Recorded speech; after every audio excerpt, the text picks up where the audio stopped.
Hello, this is the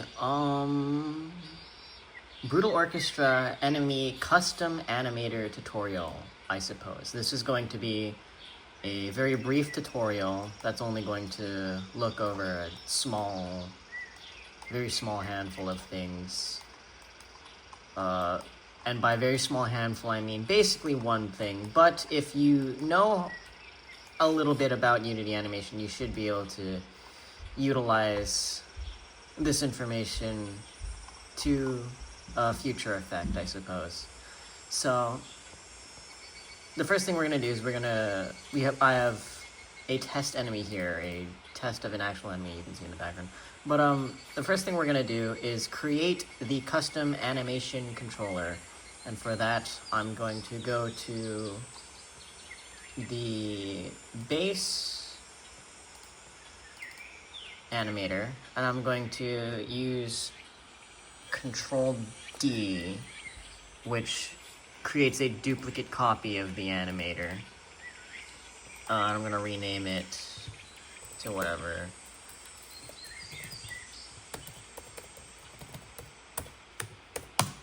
And then I'm gonna move it to the folder over down here.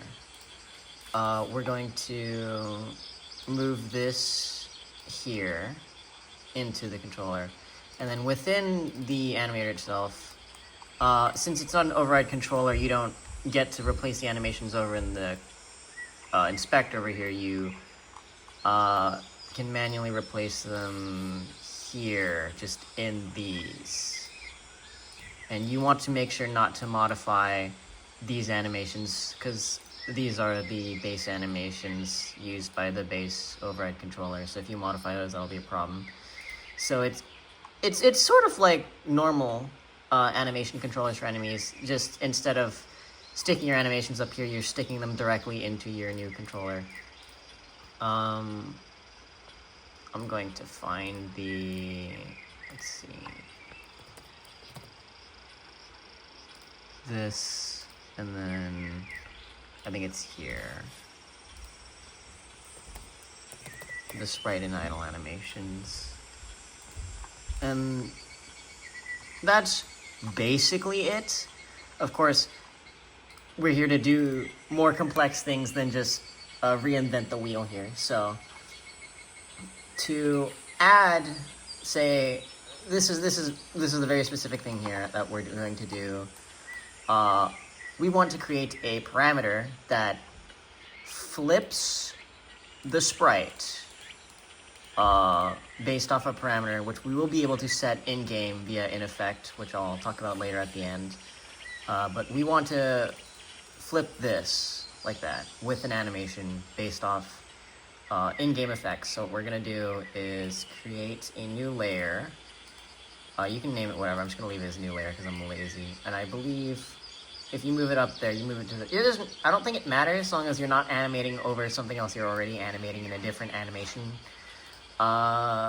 Just make sure that the weight of everything is 1. And so what we're going to do is we're going to create empty states, and I'm going to rename this not flip, and then create state flip. So these states, they hold animations within them, and from these states you can create transitions. So I can do right click, make transition to flip, and then here in this transition there's a couple things here that you can fiddle around with. I suppose maybe let's start by making the animation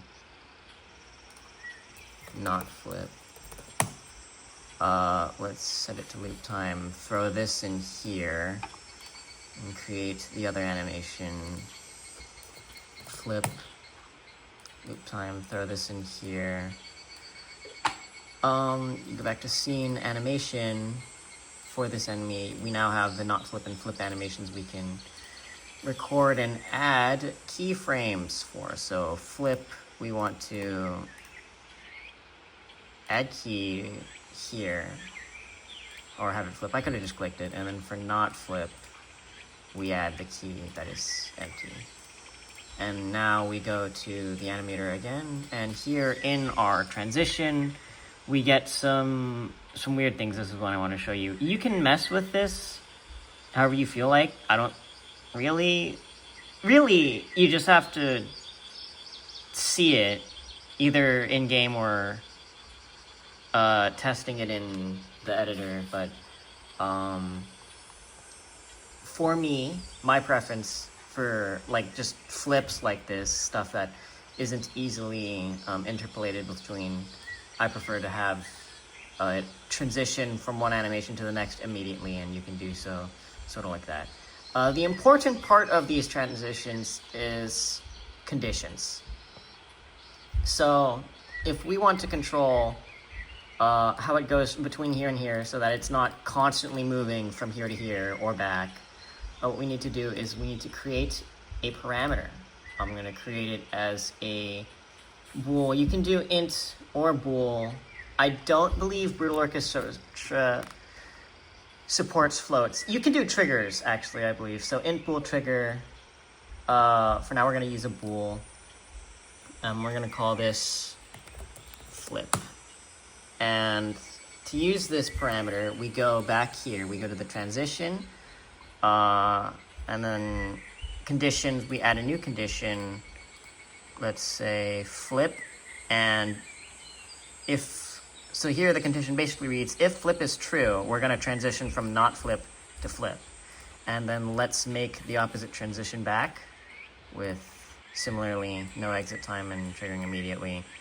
We add a condition, we go back to flip, and we set it to false. So if flip is true, it'll go from not flip to flip, and if flip is false, it'll go from flip to not flip. If we're on not flip and it's false, it just doesn't go anywhere, by the way.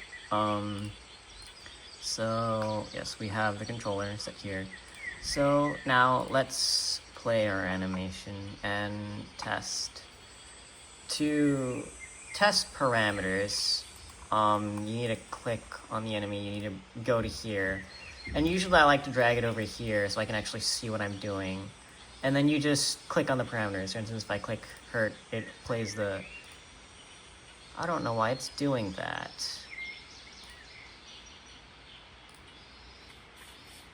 Weird. Oh well. Oh, no, because you need to click it over here, actually. Where are you? Up here. And then, now we can get it to work properly.